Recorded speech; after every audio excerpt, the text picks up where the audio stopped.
मेरे नबी एक मौके पर इरशाद फरमाते हैं, अगर जिसकी 3 बेटियां हो और वो 3 बेटियों की सही परवरिश कर दे तो नबी फरमाते हैं वो जन्नत का हकदार है।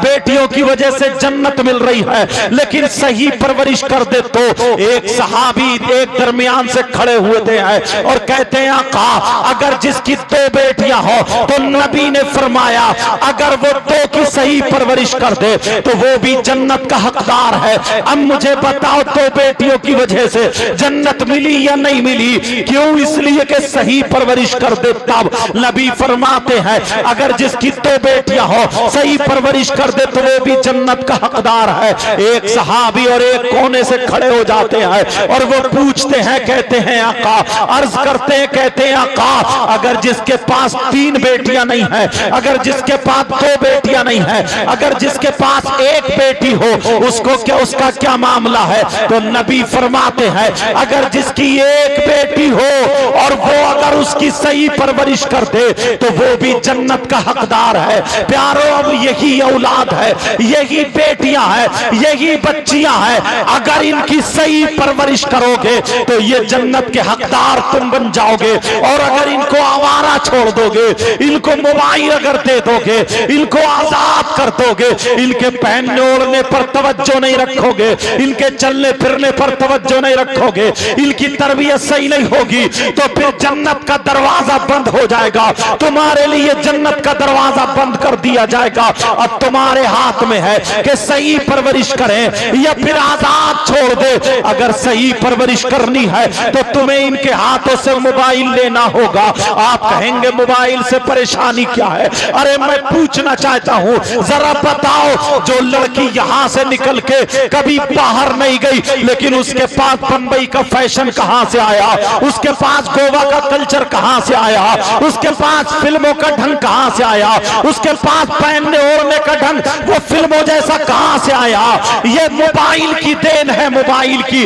अगर तुम अपनी बेटियों को मोबाइल ले लेते और मोबाइल लेने के बाद अगर इनके हाथ में कुरान दे देते, इनके हाथ में हदीस दे देते, अगर इनके हाथ में दीनी किताब दे देते, अगर हमारी बेटी दीनी किताब पढ़ती, हमारी बेटी अगर पढ़ती तो सैयदा फातिमा की जिंदगी पढ़ती, हजरत मैमूना की जिंदगी पढ़ती, हजरत हफ्सा की जिंदगी पढ़ती, हजरत खदीजा की जिंदगी पढ़ती, हजरत आयशा की जिंदगी पढ़ती, हजरत सैयदा फातिमा की जिंदगी पढ़ती। खुदा की कसम, अगर हमारी बेटी सैयदा फातिमा की जिंदगी पढ़ती तो खाती हमारी बेटी लेकिन ढंग फातिमा का होता, पीती हमारी बेटी लेकिन ढंग फातिमा का होता, चलती हमारी बेटी ढंग फातिमा का होता, पहनती ओढ़ती हमारी बेटी ढंग फातिमा का होता, सोती जागती हमारी बेटी ढंग फातिमा का होता।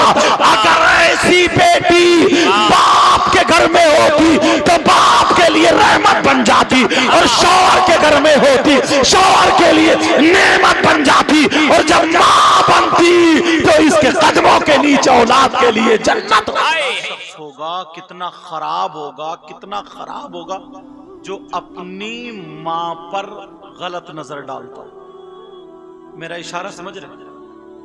मर सकता है मगर अपनी मां के साथ गलत हरकत। अगर ऐसा शख्स मिल जाए तुम्हें तो बताओ उससे रिश्तेदारी करोगे? हाँ या ना बोलो। रिश्तेदारी करोगे? उससे दोस्ती करोगे? दस्तरख्वान पे खिलाओगे? कौन है वो? मुफ्तियान किराम बैठे, हदीस शरीफ बताता हूं। तुमने नाम सुना होगा सूद और ब्याज का। किसका नाम बोलो? सूद। आज लोग रुपये से रुपया कमाते हैं, हराम लुकमा खाते हैं, और कुछ लोग तो मोबाइल पे ही जुआ खेल रहे हैं, मोबाइल से पैसे जीत रहे हैं। सूद और ब्याज का तुमने नाम सुना होगा। सूद और ब्याज, अल्लाह मेरे नबी फरमाते हैं सूद और ब्याज का जो गुनाह है उस गुनाह के 70 हिस्से हैं।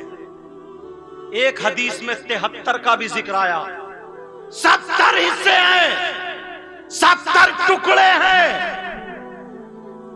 मिसाल के तौर पे जैसे ये फूल रखे ना, ये ऐसे ही सूद और ब्याज का जो गुनाह है उसके हिस्से रखो, टुकड़े रखो। सबसे बड़ा वाला इधर, फिर उससे छोटा, उससे छोटा, उससे छोटा, उससे छोटा, उससे छोटा, लास्ट में 70वां जो हिस्सा वो सबसे छोटा।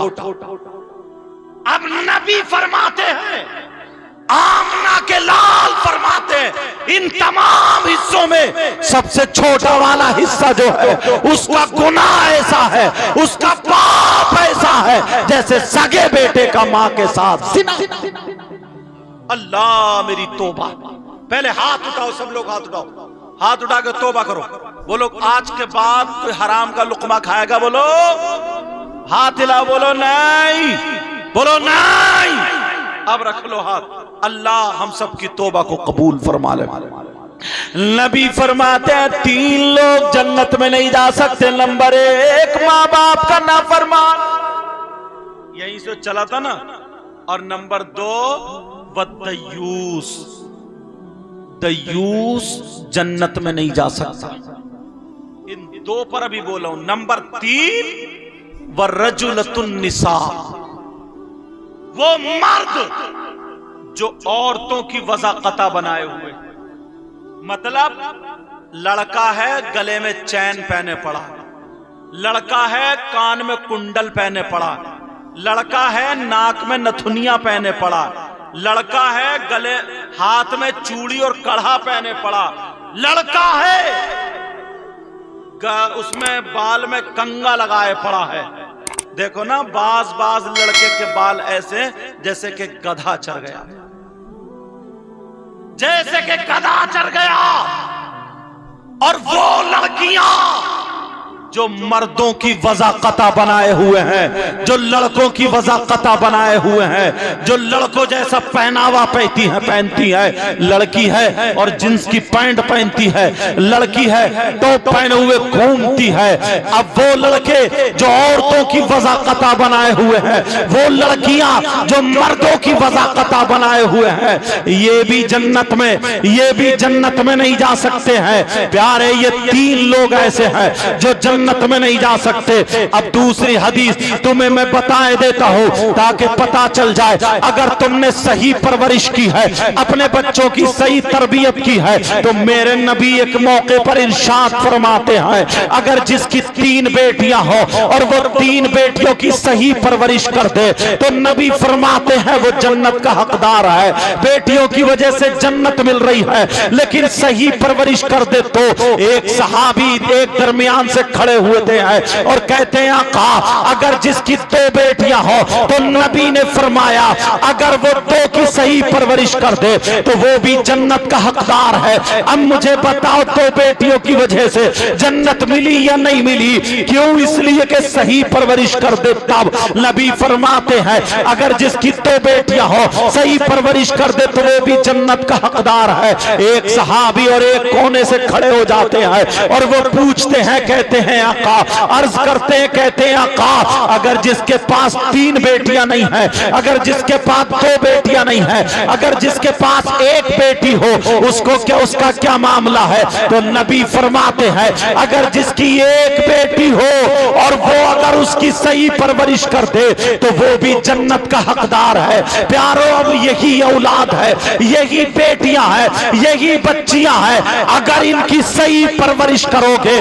तो ये जन्नत के हकदार तुम बन जाओगे। और अगर इनको आवारा छोड़ दोगे, इनको मोबाइल अगर दे दोगे, इनको आजाद कर दोगे, इनके पहनने ओढ़ने पर तवज्जो नहीं रखोगे, इनके चलने फिरने पर तवज्जो नहीं रखोगे, इनकी तरबियत सही नहीं होगी, तो फिर जन्नत का दरवाजा बंद हो जाएगा। तुम्हारे लिए जन्नत का दरवाजा बंद कर दिया जाएगा। अब तुम्हारे हाथ में है कि सही परवरिश करें या फिर आजाद छोड़ दे। अगर सही परवरिश करनी है तो तुम्हें इनके हाथों से मोबाइल लेना होगा। आप कहेंगे मोबाइल से परेशानी क्या है? अरे मैं पूछना चाहता हूँ, जरा बताओ, जो लड़की यहाँ से निकल के कभी बाहर नहीं गई, लेकिन उसके पास बंबई का फैशन कहाँ से आया, उसके पास गोवा का कल्चर कहाँ से आया, उसके पास फिल्मों का ढंग कहाँ से आया, उसके पास पहनने ओढ़ने का ढंग वो फिल्मों जैसा कहाँ से आया? ये मोबाइल की देन है, मोबाइल की। अगर तुम अपनी बेटियों को मोबाइल ले लेते और मोबाइल लेने के बाद अगर इनके हाथ में कुरान दे देते, इनके हाथ में हदीस दे देते, अगर इनके हाथ में दीनी किताब दे देते, अगर हमारी बेटी दीनी किताब पढ़ती, हमारी बेटी अगर पढ़ती तो सैयदा फातिमा की जिंदगी पढ़ती, हजरत मैमूना की जिंदगी पढ़ती, हजरत हफ्सा की जिंदगी पढ़ती, हजरत खदीजा की जिंदगी पढ़ती, हजरत आयशा की जिंदगी पढ़ती, हजरत सैयदा फातिमा की जिंदगी पढ़ती। खुदा की कसम, अगर हमारी बेटी सैयदा फातिमा की जिंदगी पढ़ती तो खाती हमारी बेटी लेकिन ढंग फातिमा का होता, पीती हमारी बेटी लेकिन ढंग फातिमा का होता, चलती हमारी बेटी ढंग फातिमा का होता, पहनती ओढ़ती हमारी बेटी ढंग फातिमा का होता, सोती जागती हमारी बेटी ढंग फातिमा का होता। अगर ऐसी बेटी बाप के घर में होती तो बाप के लिए रहमत बन जाती, और शौहर के घर में होती शौहर के लिए नेमत बन जाती, और जब मां बनती तो इसके कदमों के नीचे औलाद के लिए जन्नत। नारे तकबीर, जोर से नारे रिसालत, उलमाए अहले सुन्नत, फैज़ाने वालिदैन, वाह वाह वाह वाह वाह। लेकिन कहां मोबाइल दे दिया है हाथ में, एयरफोन कान में लगा है, रात भर मोबाइल चला रही है।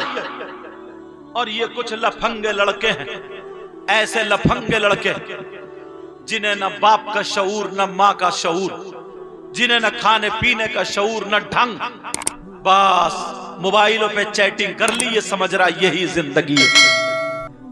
जमाना तुम्हें पता नहीं है कहां आ गया, हालात कैसे आपको पता नहीं। आज पूरी दुनिया हम पे नजरें टेके हुए, आज हमारे बच्चों को बर्बाद कर दिया। यहूद और नसारा ये चाहते थे, गैर लोग ये चाहते थे इनके बच्चे अय्याशी में पड़ जाएं, इनकी बेटियां बच्चलन हो जाएं, इनकी बच्ची और बच्चे अपने जिस्म को दिखाने लगे। वो हालात हमारे घरों तक पहुंचा दिए हैं। आप देख लो, हालात तुम्हारे सामने हैं, नजरों से नजर उठा करके देखो। उर्से पाक में अगर जाओगे तो तुम्हें पता चल जाएगा, उर्से पाक में अगर जाओगे जहां पर डॉक्टरी फेल है, हिकमत फेल है, अगर दवा काम ना करे तो किसी अल्लाह वाले की चौखट पे चले जाओ, अल्लाह वाले की नजर करम हो जाए तो उस बेड़ा पार हो जाएगा। मगर वहां पर भी उर्स अगर किए जाते हैं तो कई हजार लोगों का मजमा होता है, आदमियों से ज्यादा औरतें होती हैं, फैशनीले कपड़े पहन के धक्का मुक्की करते हुए ना जाने कितनों की इज्जतें नीलाम हो जाती है, ना जाने कितनों के दुपट्टे उतर जाते हैं, ना जाने कितनों के मोबाइल पे वायदे वईद होते हैं, ना जाने कितने मोबाइल पे ये वक्त देखते हैं कि कब उर्स आने वाला होगा, हमें मिलने का मौका मिलेगा। मुसलमानों, तुम्हें होश के नाखून लेना चाहिए, तुम्हें अभी सुधरना चाहिए, तुम्हें अभी देखना चाहिए। ओ मेरी बच्चियों, अगर अल्लाह का अजाब नाजिल हो गया या बच्चों तुम किसी पे अल्लाह का अजाब नाजिल हो गया तो कहीं के नहीं रह सकते। ऐसा नहीं है कि अल्लाह अजाब नहीं भेजता है। एक लड़की की तारीख तुम्हें बता दूं, भले ज़ईफ रिवायत है लेकिन बता इसलिए रहा हूं कि तुम्हें नसीहत हासिल हो जाए। नसीहत के लिए कहावत भी कही जा सकती है, लेकिन सुनो मैं आपको बता दूं, अल्लाह अल्लाह, ये लाहौर की सरजमीन है। उस वक्त शुरू जब टीवी का दौर चला था, जब टीवी चली थी, उस वक्त जब बहुत कम लोगों में घरों में टीवियां थी, टीवी का नया दौर चला था। लाहौर की बराबर में एक बस्ती है, रिसाले में ये वाकया मैंने पढ़ा था। एक शख्स ऐसा है जिसकी इकलौती बेटी है, न बेटा है न कोई उसके अलावा बेटी है, सिर्फ एक ही बेटी है, मगर बेटी बड़ी खूबसूरत है, बेटी बड़ी प्यारी है, बेटी 5 वक्त की नमाज पढ़ती है।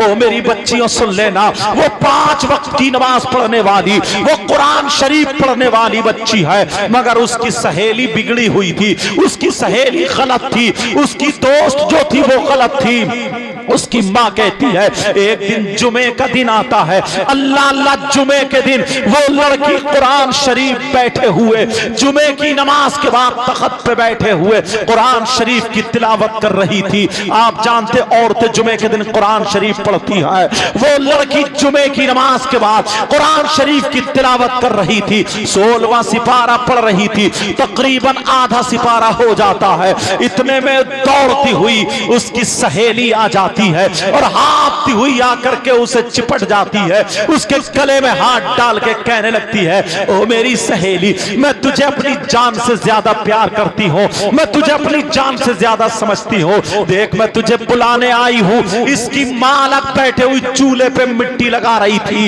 इधर कहने लगी मैं तुझे बुलाने आई हूँ। कहा क्यों बुलाने आई है? कहा मेरे घर में टीवी चल रही है, अच्छे अच्छे गाने आ रहे हैं, जबकि गाने अच्छे नहीं होते हैं लेकिन नकल कुफ्र नबाशद। वो लड़की कहने लगी अच्छे अच्छे गाने चल रहे हैं, चल दोनों साथ में गाने दे सुनेंगे, चल टीवी देखेंगे। ये लड़की कहने लगी मैं कैसे जाऊं, मेरा भी सिपारा पूरा नहीं हुआ है, मैं अभी कुरान शरीफ की तिलावत कर रही हूँ, मैं कुरान शरीफ पढ़ रही हूँ, मैं कुरान शरीफ छोड़ के नहीं जा सकती। इस लड़की ने उसके सर पे हाथ मारा और मारने के बाद कहने लगी, ओ पगली लड़की तू कैसी है? अरे जरा सोच, अगर टीवी से गाने निकल गए तो फिर क्या होगा, टीवी के सीन निकल गए तो क्या होगा, उसकी फिल्म निकल गई तो क्या होगा? अरे अगर कुरान शरीफ कोई भागा थोड़ी जा रहा है, ये कुरान तू बाद में भी पढ़ लेना, ये कुरान तेरा बाद में भी चल जाएगा, बाद में सिपारा पूरा कर लेना। इसके भी जहन में आ जाता है, इसने कुरान शरीफ को बंद कर दिया, सहेली के साथ उठ के खड़ी हो जाती है। इसकी माँ ने आवाज दे दी, माँ कहने लगी ओ मेरी बेटी मत जा, ओ मेरी रखते जिगर मत जा, बहुत गलत बात है, कुरान शरीफ को छोड़ के मत जा। अरे तू अल्लाह के कलाम को छोड़ के टीवी देखने जा रही है, अल्लाह के कलाम को छोड़ के तू गाने सुनने जा रही है, मत जा मत जा। कहा माँ मेरी सहेली आई है, मेरी सहेली देख कितने प्यार से बुला रही है। कहा तेरी सहेली नहीं है, ये शैतान है, शैतान। अरे सहेली की शक्ल में चुड़ैल है, ये चुड़ैल, ये शैतान है, ये खबीस है। जब इतना कहा तो उसकी सहेली नाराज हो गई और कहने लगी देख तेरी माँ कितनी खड़ूस है, तेरी माँ कितनी बुरी है, अगर मेरी माँ होती तो ऐसी चप्पल मारती के मुंह तोड़ देती, ये तेरी माँ है जो मैंने सुन लिया मैं जा रही हूँ। इसने कह रहे बकने दे, मेरी माँ पागल हो गई है, मेरी माँ सटिया गई है। कहा माँ तुझे क्या हो गया है? इसकी माँ मुझे बेटी बेटी बोलती है और तू इसे शैतान कह रही है। कहा ये तेरी सहेली नहीं है, ये शैतान है, शैतान, तू इसके बहकावे में मत आ। मगर उस लड़की ने एक ना सुना, लड़की ने अपनी माँ का कहना नहीं माना। अरे कितनी लड़कियां ऐसी हैं जो अपनी माँ का कहना नहीं मानती है। ओ मेरी बच्ची हो, आज मैं तुमसे हाथ जोड़ के कह के जाता हूँ, अपनी माँ का कहना मत टालना, अपनी माँ का कहना हरगिज मत टालना। तुम्हारी माँ कभी तुम्हें गलत तालीम नहीं देगी, तुम्हारी माँ तुम्हारे बारे में कभी गलत नहीं सोचेगी। ओ मेरी बच्ची तू अपनी माँ की तरफ को, अपनी माँ की तरफ को अपनी गर्दन टेढ़ी मत करना। वो लड़की चली गई और जा करके उसने टीवी में जो देखना था देख लिया, लेकिन इधर अल्लाह नाराज हो गया, माँ रोती रह गई, उसने माँ को नाराज किया, अल्लाह नाराज हो गया। टीवी देखने के बाद जब लड़की घर वापस आती है, कुरान शरीफ तख्त पे रखा था, इसने सोचा चलो कुरान शरीफ का सिपारा पूरा कर लूं। ये लड़की ने सोचा चलो सिपारा पूरा कर लूं। लड़की जैसे ही बैठी कुरान शरीफ को हाथ लगाने वाली थी, अल्लाह अल्लाह अल्लाह अज़ाब में आ जाता है। अल्लाह ने कहा तूने अपनी माँ का कहना नहीं माना, अल्लाह का अज़ाब नाजिल होता है। रहल के नीचे से अल्लाह ने खूंखार छिपकली पैदा कर दी। एक खूंखार छिपकली आती है, इतनी जहरीली छिपकली, वो निकल के आई आई और उस लड़की की पेशानी पे, वो लड़की की पेशानी पे चिपट जाती है और जैसे ही चिपटी वो लड़की को डसने लगी, काटने लगी। अब लड़की कह रही है माँ मुझे बचा लो, माँ मुझे बचा लो, माँ मुझे बचा लो। लेकिन अभी इसने माँ को तकलीफ दी है, माँ भूल जाती है, फौरन दौड़ पड़ी, कहने लगी मेरे लाल क्या बात है, मेरी बेटी क्या बात है। जब देखा तो छिपकली चिपटी पड़ी है। माँ मुझे ये छिपकली खा रही है। वो माँ चिमटा लेकर के दौड़ी ताकि अपनी बेटी की छिपकली छुड़ा दे। अरे छिपकली होती तो वो माँ छुड़ा देती, ये तो अल्लाह का अजाब था, छिपकली की शक्ल में अल्लाह का अजाब था। ओ मेरी बच्चियों, अपनी माँ का कहना मत टालना, वरना अल्लाह नाराज हो जाएगा, और अल्लाह नाराज हो गया तो दुनिया बर्बाद हो सकती है, आखिरत बर्बाद हो सकती है। उस लड़की के पास जब माँ चिमटा लेके आई, कहने लगी माँ माँ मुझे बचा लो माँ। उधर माँ ने जैसे ही चिमटा बढ़ाया, अल्लाह की कुदरत से पूरे जिस्म पर छिपकली छिपकली, पूरे जिस्म पर छिपकली छिपकली। अब लड़की के गालों पे छिपकली, लड़की के माथे पे छिपकली, लड़की के जिस्म पे छिपकली, लड़की के पेट पे छिपकली, लड़की के पांवों पे छिपकली, लड़की के हाथों पे छिपकली, पूरे जिस्म पे छिपकली छिपकली, और सारी छिपकलियां लपक रही है। अगर माँ ने हाथ लगाया तो माँ के ऊपर भी नोच खाएंगे। अल्लाह अल्लाह। अब वो लड़की परेशान है, कह रही है माँ मुझे बचा लो। सारी छिपकली लड़की को नोच नोच के खा रही है, जहर चढ़ा रही है, पूरे तख्त पे छिपकली छिपकली हो जाती है। लड़की चीख रही है माँ मुझे बचा लो, माँ मुझे बचा लो। लेकिन माँ रो रो करके कह रही है मेरे लाल मैं कैसे बचाऊं। लड़की जब चीखी, मोहल्ले की औरतें जमा हो गई, मोहल्ले के आदमी जमा हो गए। ये लड़की कहने लगी ओ मामू मुझे बचा लो, ताऊ मुझे बचा लो, खालू मुझे बचा लो। मगर कौन बचाए। वो लड़की घंटों चीखती रही, ओ मेरी बहन कभी अपनी माँ का कहना मत टालना, ओ मेरे भाई कभी अपने बाप का कहना मत टालना। अगर माँ बाप नाराज हो गए तो दुनिया बर्बाद हो जाएगी। अल्लाह अल्लाह। ये माँ माँ कह करके पुकार रही है, मगर छिपकली नोच नोच के खा रही है, जहर चढ़ा दिया। लड़की फूलने लगी, लड़की सूजने लगी, लड़की मोटी पड़ गई, लड़की का जिस्म नीला पड़ गया, लड़की का जिस्म ऊदा पड़ गया, लड़की फटने के करीब हो गई। सारे लोग डर रहे हैं क्योंकि छिपकलियों ने इतना जहर चढ़ा दिया है। कुछ घंटों जब गुजर जाते हैं तो वो माथे पे जो छिपकली थी, उस छिपकली ने जब डंक मारा, वो छिपकली ने जब काटा, छिपकली डसी। अल्लाह अल्लाह। उस लड़की का इंतकाल हो गया, वो लड़की मर जाती है। ओ मेरी बहन मेरी बच्ची, आज के बाद तुम मोबाइल चलाना गलत मत चलाना, मोबाइल पे चैटिंग मत करना, मोबाइल को गलत इस्तेमाल मत करना। ओ मेरे भाई तू भी याद रखना, उस लड़की का इंतकाल हो गया, वो लड़की मर गई लेकिन सूजी पड़ी है। सारे लोग रो रहे, इसको कैसे नहलाया जाए, इसको कैसे कफन पहनाया जाए। उसके जनाजे पे छिपकली घूम रही है, छिपकली घूम रही है। अब इमाम साहब आ जाते हैं, इमाम साहब भी चक्कर में है, कैसे नहलाए। छिपकली लपक रही, अगर किसी ने हाथ लगाया। उन लोग लड़की की माँ कह रही है मौला मेरी बेटी को माफ कर दे, मेरी बेटी को माफ कर दे। अरे इस लड़की ने अल्लाह के कलाम को छोड़ा और टीवी में गाने सुनने चली गई। ओ मेरी बहन, आज के बाद तेरा दुपट्टा नहीं उतरना चाहिए, आज के बाद तेरे बाल दिखना नहीं चाहिए, आज के बाद तेरे मोबाइल में किसी लड़के का SMS नहीं आना चाहिए, आज के बाद तू किसी गैर से बातें मत करना, अपनी माँ की बेइज्जती मत करना, अपने बाप का सर झुकने मत देना। अरे तू दुनिया वालों को बता देना मैं फातिमा तो नहीं बन सकती हो, मगर कनीज़े फातिमा जरूर बन सकती हूँ। ओ मेरी बहन, अब जरा सुनो, वो लड़की का इंतकाल जब हो गया, लोग कह रहे कैसे नहलाया जाए।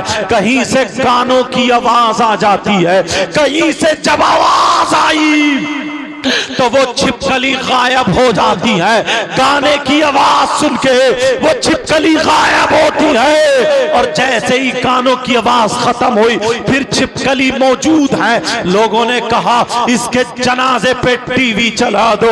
हाय हाय, मुसलमान की बेटी, इसके जनाजे पे सूरे मुल्क पढ़ी जाती, सूरे यासीन पढ़ी जाती, सूरे बकर की शुरू और आखिरी आयतें पढ़ी जाती, कुरान की तिलावत होती। लेकिन इसके कारनामे देखो, अल्लाह नाराज हो गया। तो आज गाने चल रहे हैं, आज टीवी चल रही है, आज गाने बजाए जा रहे हैं। जैसे ही गाने चलाए तो वो छिपकली गायब हो जाती है। गानों के साथ उस लड़की को गुस्ल दिया जाता है, कफन पहनाया जाता है, चलो जनाजा लेकर के चलाओ। लेकिन जैसे ही टीवी हटाई तो फिर छिपकली आ जाती है। जल्दी से जनाजे पे टीवी रखी। अपने तो अपने खैर भी कह रहे हैं पहला जनाजा देखा, जो गानों के साथ जा रहा है, जो टीवियों के साथ जा रहा है। अल्लाह किसी की बेटी के साथ ऐसा ना करे, किसी के बेटे के साथ ऐसा ना करे। ओ बच्चियों, ओ बच्चों, आज तुम्हें सुधरना होगा। माँ बाप का कहना हरगिज मत टालना, मोबाइल को गलत इस्तेमाल मत करना। कितनी लड़कियों को तुमने उनको बिगाड़ दिया है, कितनी लड़कियों से तुम चैटिंग कर रहे हो, कितनी लड़कियों से मोबाइल चला रहे हो। ओ लफंगे लड़कों, क्या तुम्हारे घर में तुम्हारी माँ नहीं है? क्या तुम्हारे घर में तुम्हारी बहन नहीं है? क्या तुम्हारे घर में तुम्हारी भांजी नहीं है? क्या तुम्हारे घर में तुम्हारी भतीजी नहीं है? जरा सोच, जैसे तेरी बहन की इज्जत है वो भी तो किसी की बहन होगी, जैसे तेरी बेटी की इज्जत है वो भी तो किसी की बेटी होगी, जैसे तेरी भांजी की इज्जत है वो भी तो किसी की भांजी होगी, जैसे तेरी भतीजी की इज्जत है वो भी तो किसी की भतीजी होगी। अपनी भांजी को देखना, अपनी भतीजी को देखना, अपनी बहन को देखना, कभी तेरी नीयत खराब नहीं होगी, कभी तेरी नीयत नहीं बिगड़ेगी, कभी मोबाइल पे गलत इस्तेमाल नहीं करेगा। अब वो लड़की का जनाजा टीवी के साथ चलता चला जा रहा, लोग रोते हुए जा रहे, लोग जनाजा लेके जा रहे। जल्दी जनाजे को कोई कांधा देने वाला भी नहीं है। अल्लाह अल्लाह, कब्रिस्तान ले गए। जब कब्र पे पहुंचे, चलो टीवी हटा दो, टीवी हटा दो। लेकिन जैसे ही टीवी हटाई वैसे ही छिपकली आ जाती है, फिर फौरन टीवी रख दी। अल्लाह, मुसलमान की बेटी का जनाजा टीवी के साथ कब्र में उतारा गया। ओ मेरी बहन जरा सोच, कब्र में अहदनामा रखा जाता, कब्र में बेरी की लकड़ी पे सूरह बकर पढ़ के वो लकड़ी रखी जाती, सूरह यासीन पढ़ के वो लकड़ी रखी जाती। सो कब्र पे मिट्टी देने के बाद दाएं यानी दैनी जानिब यानी सराने और पैंती को सूरह बकर की शुरू आखिरी आयतें पढ़ी जाती या कुल अल्लाह शरीफ की तिलावत की जाती। आज टीवी उस मुसलमान की बेटी के साथ जनाजे के साथ टीवी रख दी। क्यों? इसलिए हमारे कारनामे ऐसे हैं। ऐ मेरी बहनों, मैं तुमसे कह के जाऊंगा, जब तक तुम्हारा इशारा नहीं मिलेगा, किसी लड़के की हिम्मत नहीं है जो तुम SMS लिख दे। जब तक तुम लूज नहीं हो जाओगी, जब तक तुम नीची नहीं हो जाओगी, उस वक्त तक किसी की हिम्मत नहीं जो तुम पे हाथ डाल दे।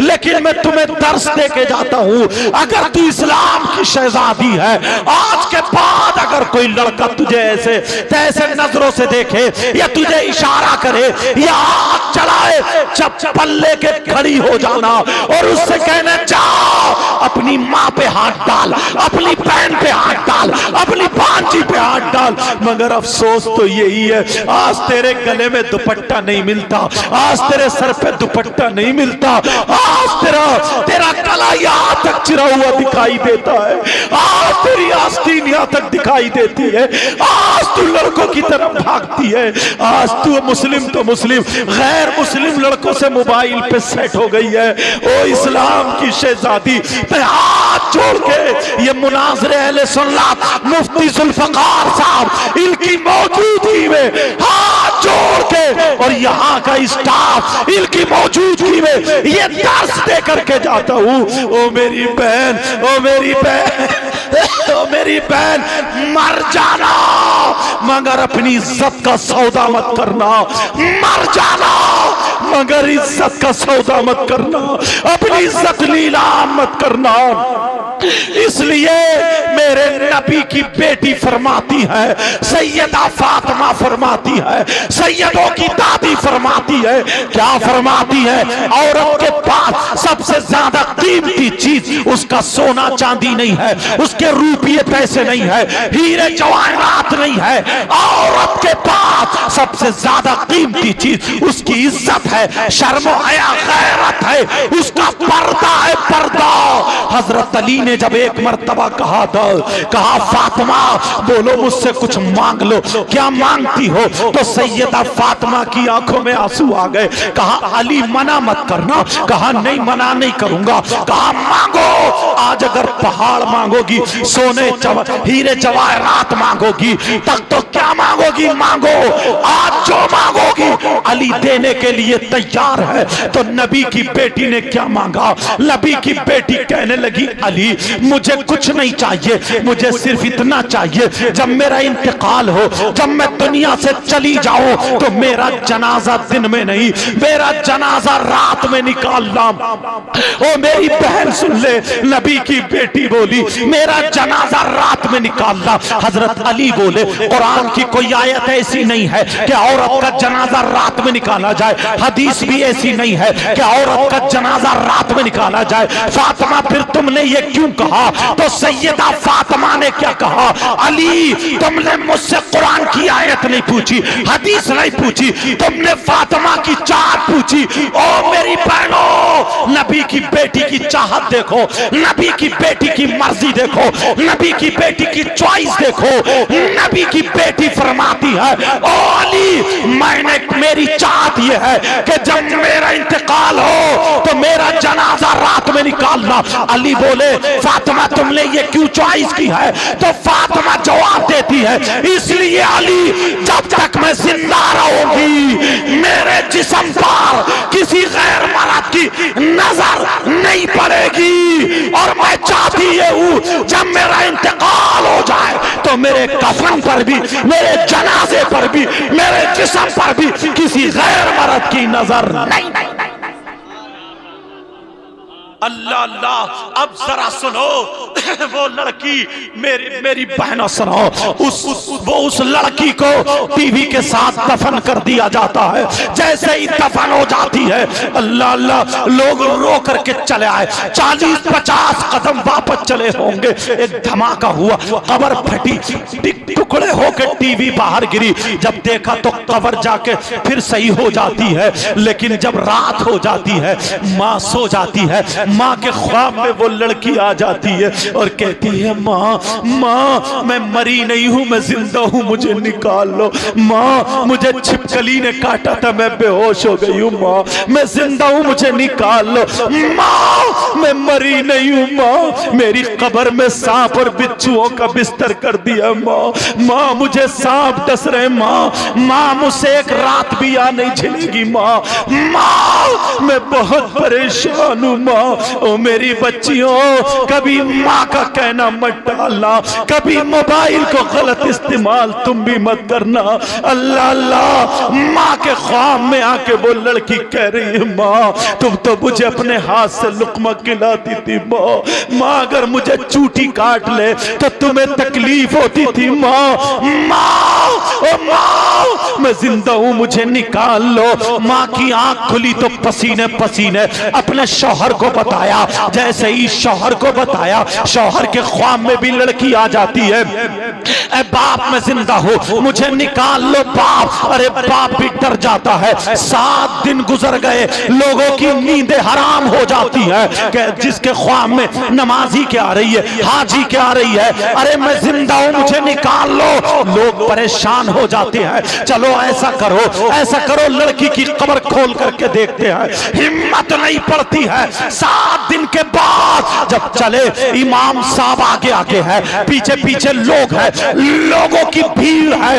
लोग मेरी बहनों सुनो, जब उस लड़की की कब्र खोल के देखा, इमाम साहब ने 4 आदमियों का इंतखाब किया जो ज्यादा निडर थे। जैसे ही देखा तो जब कब्र खोल के देखा तो वो लड़की कब्र में जिंदा तो थी, मगर थी किस हाल में। उस लड़की के कब्र में सांप और बिच्छुओं का बिस्तर था, और एक सांप 4 मुंह वाला था, जिसके 2 मुंह नीचे थे और 2 मुंह ऊपर थे। ऊपर वाले मुंह से जबान की जड़ें पकड़े हुए था, दूसरे मुंह से नाक के नथने पकड़े हुए था, और गले में लपेटा मार के, सीने में लपेटा मार के, पांवों में लपेटा मार के, नीचे वाले मुंह से वो सांप यहाँ पे लगाए हुए था, तलुए पे लगाए हुए था, दूसरा मुंह दूसरे तलुए पे लगाए हुए था।